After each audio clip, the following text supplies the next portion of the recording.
for any behavior you want, particularly a behavior that you want to make a habit, you need to identify what is the trigger or the cue, and we need to make that cue as obvious as possible, and that's what we're going to talk about during this video.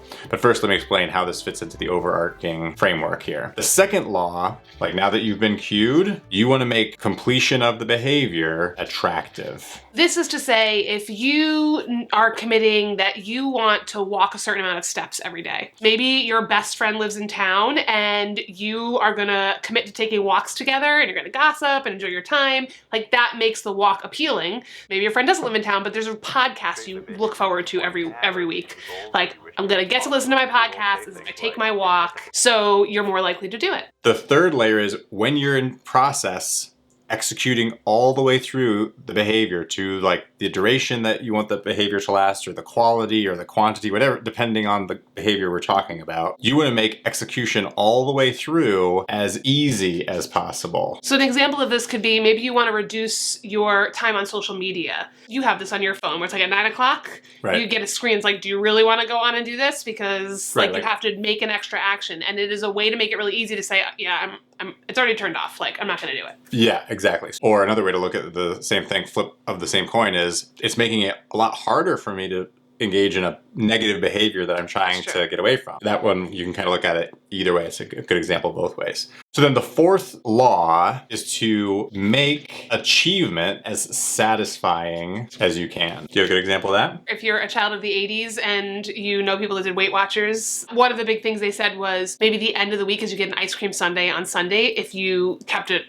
your, your points under the whole way through. It's a way to say, like, I really want this thing at the end, and so I'm gonna do my best. This is where you can choose, you can take control at a biological level. This cue will immediately like, oh, I'm gonna go do this because I know that there's a reward coming. Well, what would you say? I don't understand how these are different then. Like, make completion attractive versus make the achievement satisfying. If this is a brand new habit for you, you've never performed this action in your life. Mm-hmm. Let's say like you are a lifelong committed couch potato, mm-hmm, but today's the day that you said, not anymore. Mm-hmm. I'm going to become a healthy person. Yeah. I'm going to start taking that walk. Well, for you, you have no established reward. Your brain and you're both cognitively, but also neurologically and chemically, you have no anticipation of a reward. Right. It's just in your imagination. Right.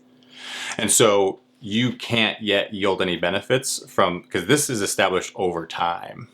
So like the difference is like making completion attractive is like literally like I went for the walk and the walk in and of itself was attractive. Right. Achievement is like now achieved my goal. Right. And so that like how do you make that last piece satisfying? We're doing our deep dive into James Clear's first law of cultivating effective habits. And that is making the cue obvious. Just by way of quick reference to remind everybody, it's very important to not be a person who beats themselves up when you stumble. Hyatt points out that one of the most important ways to not become that person is to separate out your commitment to your vision and achieving your goals, but not putting an emotional load on the particular tactics that you're trying to employ. Once you set for yourself, oh, here's the cue, here's the tactic I'm gonna use to help me develop this habit. If that doesn't work for you, don't waste time and energy beating yourself up because the tactic didn't work. That doesn't mean that you aren't still committed to the vision, and it doesn't mean you won't achieve your goal. You need to be flexible. Okay, so there's 3 tactics, and you can use maybe just one of these, maybe a combination of 2 or all 3 of them. The first tactic for making your cue obvious, to spur you into action to undertaking that behavior that you're trying to cultivate, is that you have to pinpoint a time and place where you're going to perform this behavior. The next tactic is to anchor. If there's a behavior that you want to cultivate, you say, what is going to key me in or cue me that I need to engage that behavior is there's some other thing that I'm already doing. A great anchor for me is if there's something I want to do more of, I can say, I'm going to do it when I pour my first cup of coffee. The third tactic is that can complement either of the other ones is that you deliberately curate your physical environment so that whatever cue you're choosing, whether it's a time and place or it's a visual reminder or it's an existing habit that you're going to anchor this new behavior to, you're doing whatever you can to make that cue more prominent, make it more obvious, stand out better, by reducing the number of distractions and like similar cues in your environment. Like maybe you put your alarm on the other side of the room. So it's like I actually have to physically get up, and by the time I'm up now, it's like I'm really having to like I have to commit to like cheating.